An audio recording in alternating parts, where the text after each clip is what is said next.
magpasalamat at magpuri sa Diyos. Yun ang taong dinadaluyan ng grasya. Yung kahit sinabi ng doktor, may cancer ka, ang sinasabi niya, pagpupuri, salita pa rin ang pagpupuri, Diyos. Yung kahit under pressure siya, ang sinasabi niya, mga salita pa rin ang pagpupuri sa Diyos. Pangalawa, ang taong dinadaluyan ng grasya,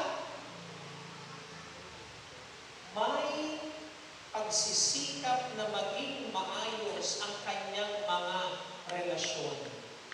Sabi niyo nga, maayos na relasyon. Ano ibig sabihin nito? Pag ikaw ay dinadaluyan ng grasya, hindi ka pumapayag na tinatanay ka ng emosyon mo. Hindi ka pumapayag na yung mga sinasabi mo galing lang sa emosyon mo at hindi na galing sa pagninilay mo. Ang taong dinadaluyan ng grasya, pag alam niya na may hindi ka sa sundo,